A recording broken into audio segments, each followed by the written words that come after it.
ராமநாடு பங்கு தந்தை அவர்களுக்கும் இந்த விழாவை இவ்வளவு சிறப்பாக நேர்த்தியாக நடைமுறைப்படுத்தி கொண்டிருக்கக்கூடிய இப்பள்ளியினுடைய தாளாளர், இப்பள்ளியின் தலைமை ஆசிரியை, அருகாமை பள்ளியினுடைய தலைமை ஆசிரியை, தாளாளர்கள், அருள் சகோதரிகள் மற்றும் என்னுடைய முதன்மை கல்வி அலுவலரின் நேர்முக உதவியாளர்கள், பள்ளி துணை ஆய்வாளர்கள், என் நண்பருக்கும் பெருமைக்கும் உரிய மாவட்ட கல்வி அலுவலர்கள், பெருமைமிகு தலைமை ஆசிரியர் பெருமக்கள், அன்பு நிறை ஆசிரியர் பெருமக்கள், இந்த ராமநாதபுரம் மாவட்டத்தில் உள்ள அனைத்து முதன்மை கல்வி அலுவலகம், மாவட்ட கல்வி அலுவலகம், வட்டார கல்வி அலுவலகங்களில் இருந்து வருகை தந்திருக்கக்கூடிய அத்தனை அலுவலக பெருமக்கள், அத்தனை பேருக்கும் வட்டார கல்வி அலுவலர்கள், ஆசிரியர் பயிற்றுனர்கள், பல சங்கங்களில் இருந்து வருகை தந்திருக்கக்கூடிய ஆசிரியர் பெருமக்கள் அத்தனை பேருக்கும் என்னுடைய மாலை வணக்கத்தினை உரித்தாக்கிக் கொள்கிறேன். பல மேடைகள் நான் ஏறியிருக்கிறேன். ஆனால் இன்றைய மேடையோ சற்று வித்தியாசமாக உள்ளது. ஏற்புரை வழங்கக்கூடிய தருணம் சற்று நெகிழ்ச்சியான ஒரு தருணமாகவே அமைந்துள்ளது. சுருங்கக்கூறி, ஒரு முதன்மை கல்வி அலுவலராக இது என்னுடைய கடைசி மேடை என்று நான் எண்ணுகிறேன். என்னுடைய பணிக்காலம் 37 ஆண்டுகள்.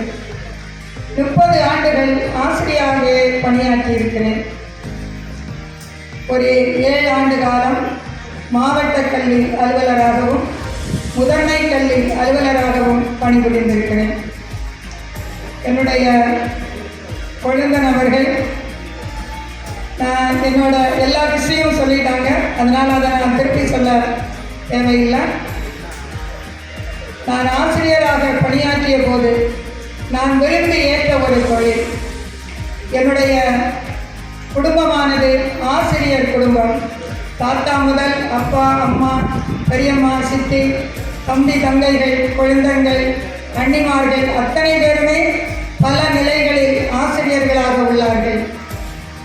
பெற்ற பணியை ஏற்றுக்கொண்டவனும் நேசித்த பணியை பெற்றுக்கொண்டவனும் தன்னுடைய பணியில் வீழ்ச்சி அடைவதில்லை. அந்த வகையிலே நான் என்னுடைய ஆசிரியர் பணியை எந்த தொய்வும் இல்லாமல் மிக நேர்த்தியாக நேசித்து சுவாசித்து அந்த பணியை நான் ஆற்றியிருக்கிறேன்.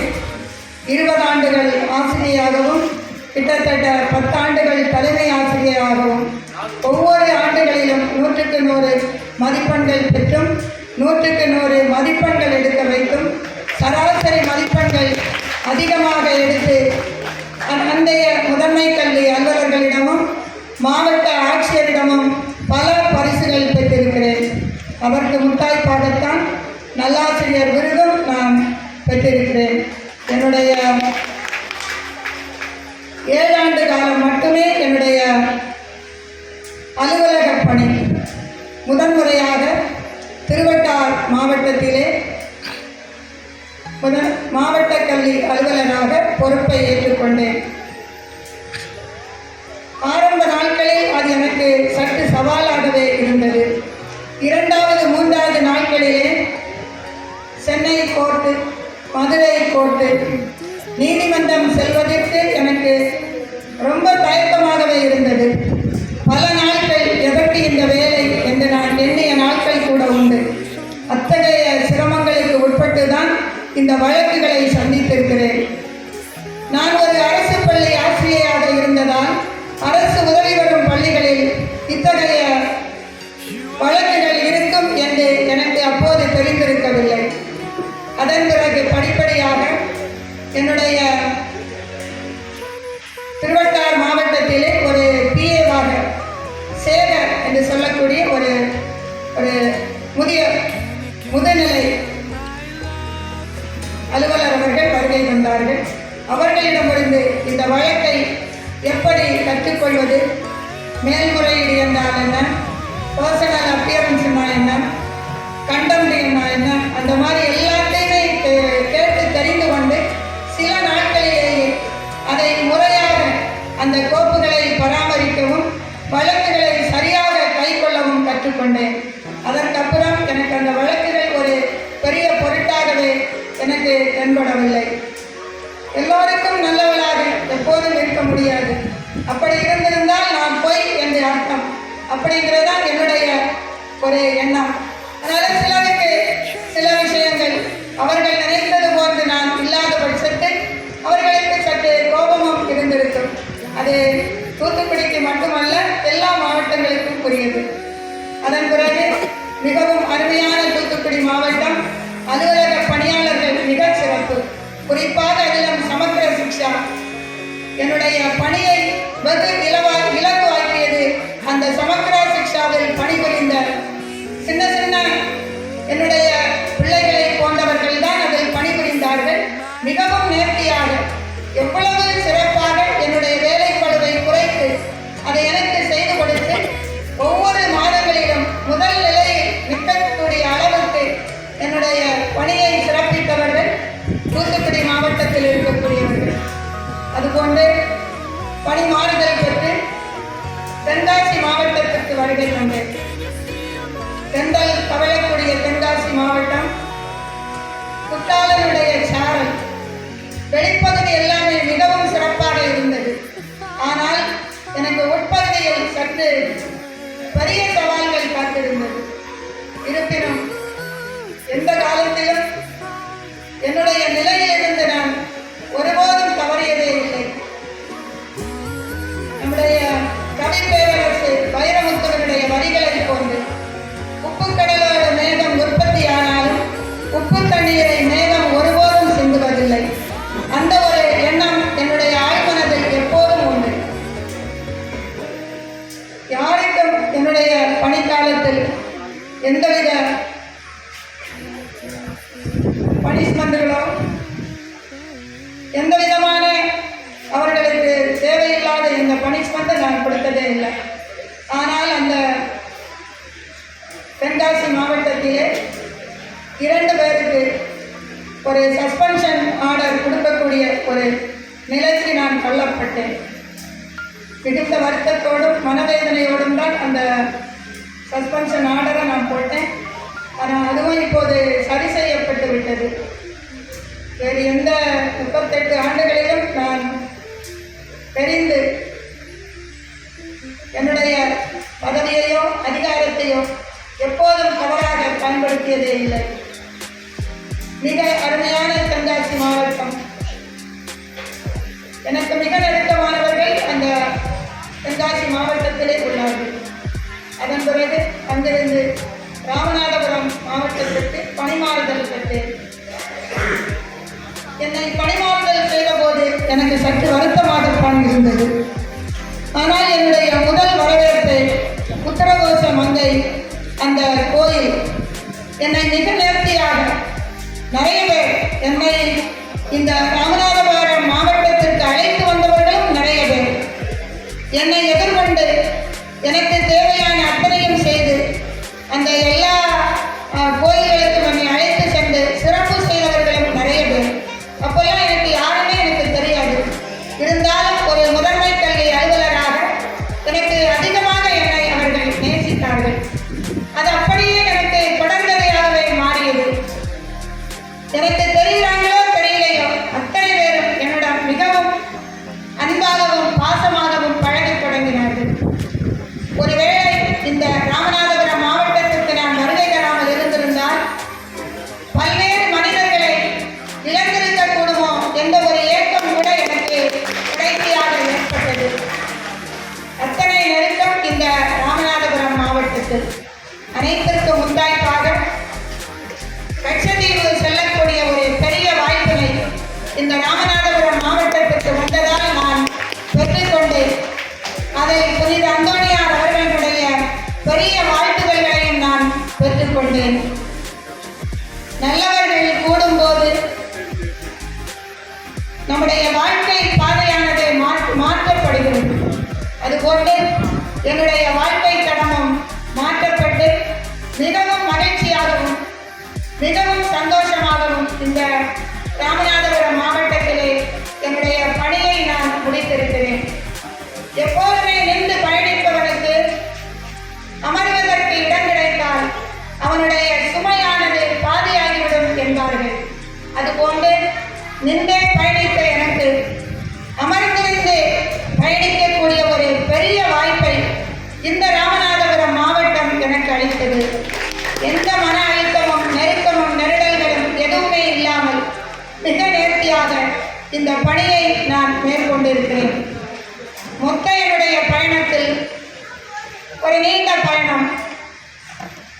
பசும் சோலைகளும் இருந்தது, முட்புறங்கள், நெருக்கங்கள், நெகிழ்வுகள், ஏற்றங்கள், இறக்கங்கள் அத்தனையும் இருந்தது. அத்தனையிலும் எனக்கு மிகவும் உறுதுணையாக இருந்தவர்கள் என்னுடைய குடும்ப உறுப்பினர்கள். நான் சோர்ந்து போன போதெல்லாம் என்னை உற்சாகப்படுத்தி தூக்கிவிட்டவர்கள் என்னுடைய குடும்ப உறுப்பினர்கள். பல்வேறு நேரங்களில் மனதளவில் பாதிக்கும் போது கூட தைரியமாக தகரத்தை யாரும் சோதித்து பார்ப்பதில்லை, தங்கத்தை மட்டுமே உரசி பார்க்கிறார்கள்.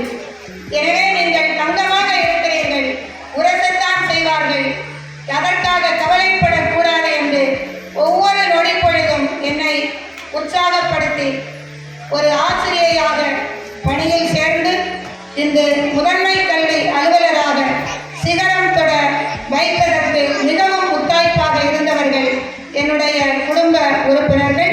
இன்னும் அத்தனை பேரும் வருகை தந்துள்ளார்கள். உறவுகள் இல்லையே உலகமே சுவைக்காது என்ற பெரிய பாடத்தை நான் என்னுடைய குடும்பத்திலிருந்து பார்த்திருக்கிறேன். அத்தனை பேருக்கும் என்னுடைய மனம் கனிந்த நன்றிகளையும் வாழ்த்துதல்களையும் தெரிவித்துக் கொள்கிறேன். என்னுடைய பயணத்தில் இந்த ராமநாதபுரம் மாவட்டத்தில் மிகவும் உறுதுணையாக இருந்த 4 மாவட்ட கல்வி அலுவலர்கள், இதற்கு முன்னால் பணிவிடுப்பை பெற்று வேறு மாவட்டங்களுக்கு சென்ற சங்கர் சார் அவர்கள், இன்றைய தினம் வருகை தந்திருந்த ஜெயந்தி மேடம் அவர்கள், அத்தனை பேரும் மிகச்சிறந்த நண்பர்களாக இருந்து இந்த மாவட்டத்தை உயர்த்துவதற்கு எனக்கு மிகவும் உறுதுணையாக இருந்திருக்கிறார்கள். அத்தனை பேருக்கும் என்னுடைய நன்றிகளையும் பாராட்டுகளையும் தெரிவித்துக் கொள்கிறேன். அனைத்திற்கும் முத்தாய்ப்பாய் என்னுடைய 2 முதன்மை கல்வி அலுவலரின் நேர்முக உதவியாளர்கள், இடைநிலை மற்றும் மேல்நிலை, 2 பேரையும் என்னால் பிரித்து பார்க்க முடியாது. அண்ணன் தம்பிகளாக விட்டு கொடுத்து செல்வதை பார்க்கும்போது விட்டு கொடுத்தல் என்ற ஒரு பண்பை இந்த இருவரிடமிருந்து நான் கற்றுக்கொண்டிருக்கிறேன். அவ்வளவு அண்ணே அப்படின்னு சொன்னால் அதற்கு மறுவார்த்தையே கிடையாது. ரொம்ப நேர்த்தியாக பிஎஸ்ஆர் அவர்கள் நேர்முக உதவியாளர் மேல்நிலை அவர்கள் என்னுடைய தேர்வு பணியாகிலும் சரி, மைய மதிப்பீட்டு பணியாகிலும் சரி, அத்தனையிலும் நீங்கள் என்னென்ன சொல்லுங்க நாங்கள் செஞ்சுக்கிறோம். அந்த மாதிரி எனக்கு எந்த வேலை பழுவும் இல்லை, எந்த வேலையும் நான் செய்யவும் இல்லை. அத்தனையும் செய்தது என்னுடைய நேர்முக உதவியாளர்கள். ஹைஸ்கூல் பிஎஸ்ஆரும் அப்படித்தான். அவருக்கு கோபம் அப்படின்னு ஒரு விஷயம் இருக்கா அப்படின்னு எனக்கு தெரியாது.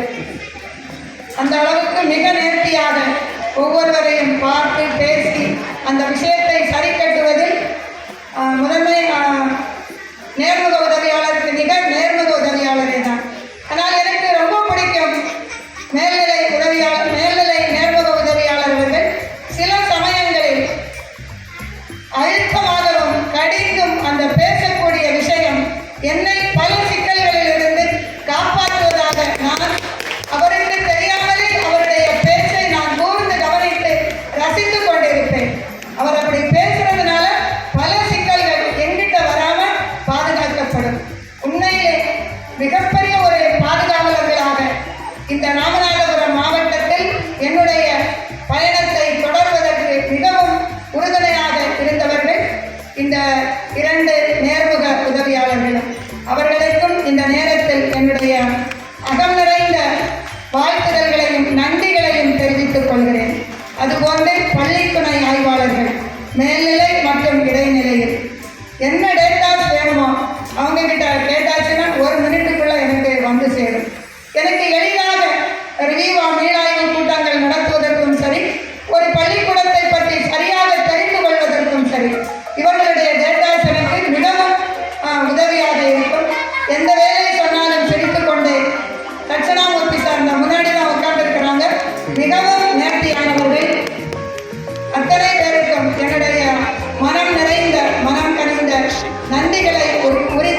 உங்களுடைய எண்ணம் எதுவாக இருக்கிறதோ அதன்படி நீங்கள் அத்தனை பேரும் உயர் நிலைகளை அடைய வேண்டும் என்று என்னுடைய முதன்மை கல்வி அலுவலகத்தினுடைய என்னுடைய குழந்தைகள் அத்தனை பேரையும் என்னுடைய மனம் நிறைந்து நான் வாழ்த்துகிறேன்.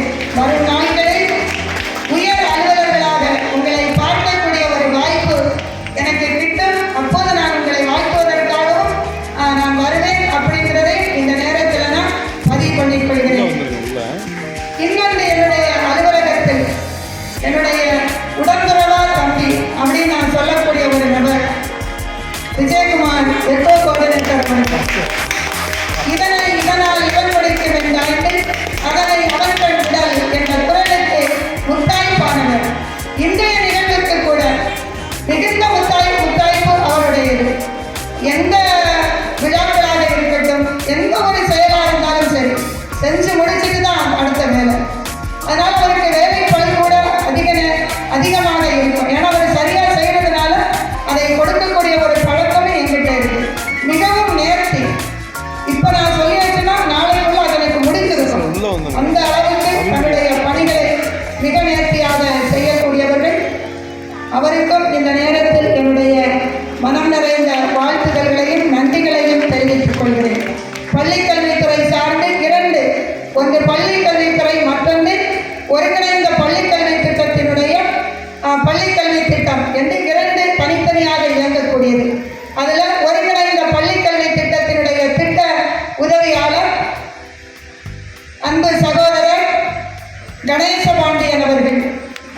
அந்த சைடு நான் போகவே மாட்டேன். எனக்கு போகணுங்கிற அவசியமும் எனக்கு கிடையாது.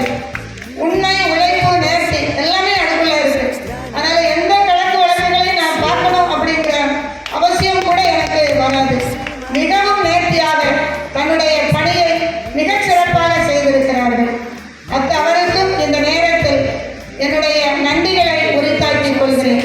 யாருக்கு என்ன சொல்லி சொன்னாலும் தகாது. ஏன்னா அவ்வளவு பாசம் எல்லாருக்கும் இருக்கு. அது எந்த நேரத்தில் நான் பார்ப்பது ஒரு 2-3 மாதங்களாகவே நான் அதை அப்சர்வ் பண்றது உண்டு. அத்தனை பேருக்கும் அவ்வளவு பாசம். ஏன்னா எனக்கு தெரியல, அதற்கு கைமாறாகவும் என்னால் என்ன செய்ய முடியும் அப்படிங்கிறதும் எனக்கு தெரியாது. அருள் சகோதரிகள், அத்தனை அருள் சகோதரிகள் அவ்வளவு தூரத்திலிருந்தும் வந்து 2 மணி நேரம் டிராவல் பண்ணக்கூடிய அளவில் உள்ளவங்களும் இங்கே அமர்ந்திருக்கிறார்கள். எனக்காக பிரேயர் பண்ணக்கூடிய எல்லா மாவட்டங்களிலும் யாரிடமும் நான் அப்படி கேட்டதெல்லாம் கிடையாது. ஆனால் என்னுடைய செயல்பாடுகளை பார்த்த மாத்திரத்திலேயே மேடம் உங்களுக்காக நாங்கள் டெய்லி பிரேயர் பண்ணுவோம் அப்படின்னு சொல்லக்கூடிய சகோதரிகள் 3 மாவட்டங்களிலும் இருக்கிறார்கள். அதை நினைக்கிறப்போ எனக்கு ரொம்ப ரொம்ப பெருமையா இருக்கும். இந்த நீண்ட நெடிய பயணத்தை வெகு எளிதாக கடப்பதற்கு இவர்கள் அத்தனை பேருடைய பிரார்த்தனைகளும் என்னோடு கூட இருந்திருக்கிறது என்பதுதான் மிக முத்தாய்ப்பானது. அதுபோன்று சங்கங்கள் இந்த ராமநாதபுரம் மாவட்டத்தில் வந்ததற்கு அப்புறம் புகார்கள் இல்லை, தகவல் அறியும் உரிமை சட்டங்கள் இல்லை, உள்பூசல்கள் இல்லை, எந்த நெருடல்களும் இல்லை, சங்கங்களால் எந்த சங்கடங்களும் எனக்கு இல்லை. உண்மையிலே சங்கங்களை பார்க்கும்போது எனக்கு முந்தைய நாட்களில் எனக்கு அவ்வளவு பிடிக்காது. ஆனால் இப்போதெல்லாம் எனக்கு சங்கங்களை பிடிக்கக்கூடிய நிலைக்கு நான் மாற்றப்பட்டிருக்கிறேன். அதை நான் சொல்லிட்டேன், வாழ்க்கை தடம்புரள தொடங்கியது.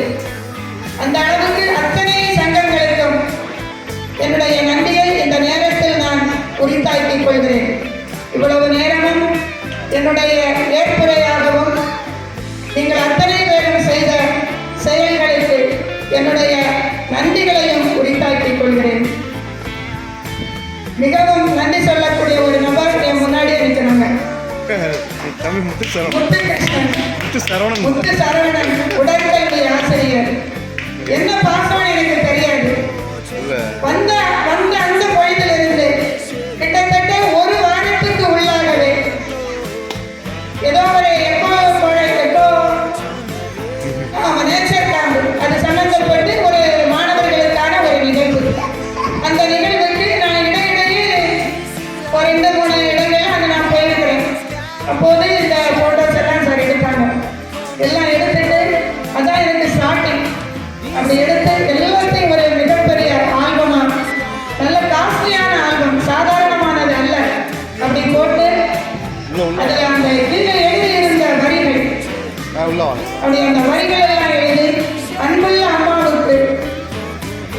முத்து சரவணன் உடற்கல்வி ஆசிரியர் அப்படின்னு அதை போட்டு என் கையில் கொடுத்த போது எனக்கு அப்படி ஒரு பரவசம்.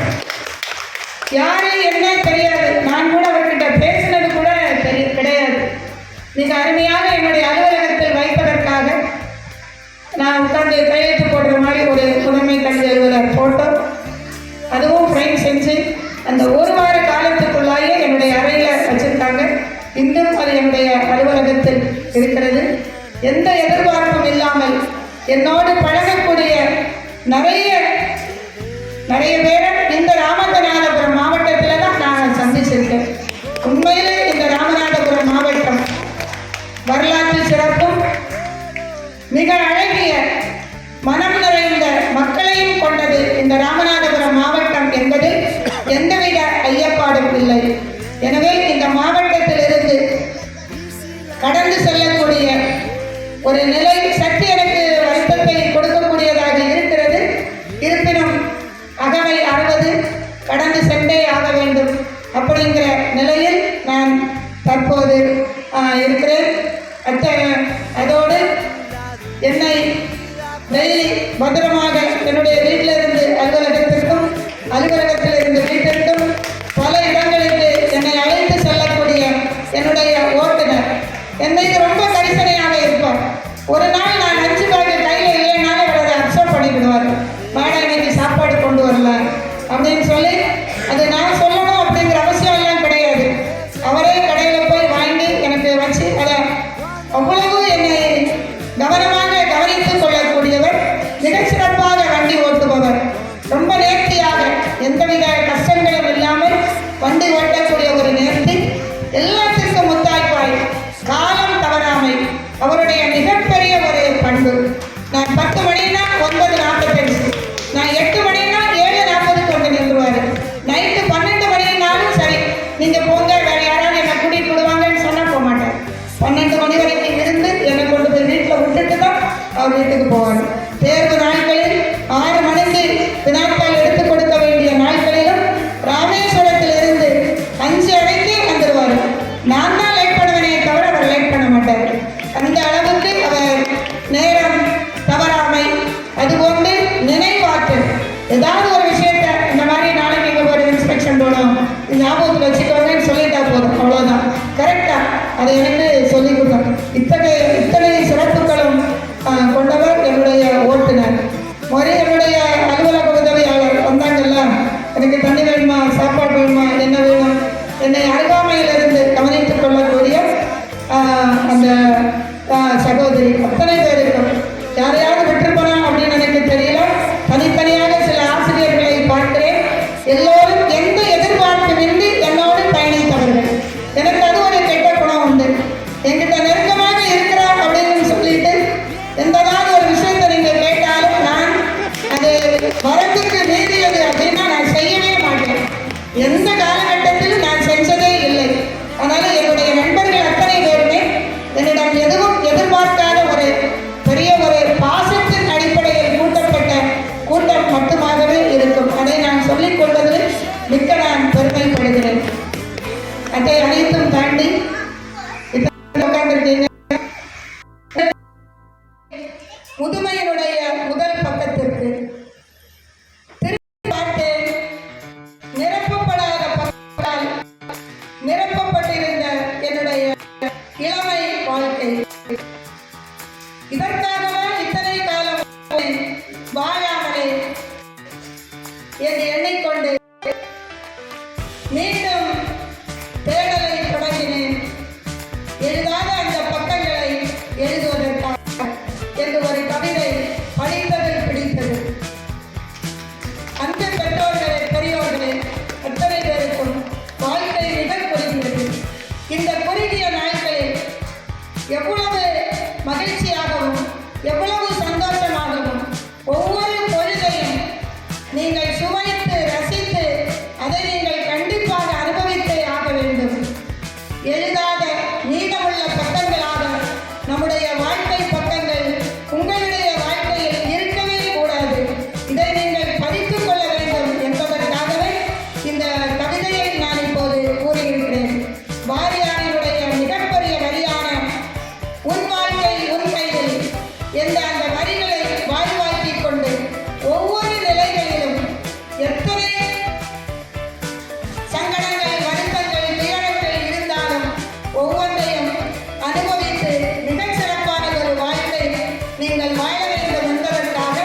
ஒரு நினைவலையாக இதை விட்டு செல்கிறேன். இந்த இடத்தை கடந்த போது நாம் செய்ய வேண்டிய பல செயல்களை செய்யாமல் விட்டு விட்டோமோ அப்படின்னு சொல்லி ஒரு எண்ணம் வந்து யாருக்குமே வரக்கூடாத அளவில் உங்களுடைய பணிக்காலங்களானது மிகச் சிறப்பாக இருக்க வேண்டும் என்று இந்த நேரத்தில் உங்கள் அத்தனை பேரையும் நான் கேட்டுக்கொள்கிறேன். எல்லாருக்கும் நன்றி சொல்லியிருக்கேன் அப்படின்னு நான் நினைக்கிறேன். முடியக்கூடிய வருவாயில் இருக்கு இந்த ஏற்புரை நிகழ்வை இத்தோடு முடித்துக் கொள்கிறேன். என்னுடைய வயது 60 ஆகையால் இந்த பணி பொறுப்பிலிருந்து நான் முற்றிலுமாக விடுபட்டு பல்வேறு சட்டத்திட்டங்களுக்கு உள் பணிபுரிந்த என்னுடைய அந்த நாட்களை அதிலிருந்து நான் விடுவித்து உங்கள் அத்தனை பேரிடமும் நாளைய தினம் முதல் இந்த பணியிலிருந்து வெளிவருவதற்கு இந்த நேரத்தில் அத்தனை பேரிடமும் விடைபெற்றுக் கொள்கிறேன். உங்களுடைய வீட்டு விழாக்களில் மீண்டும் சந்திக்கும் வரை நன்றி.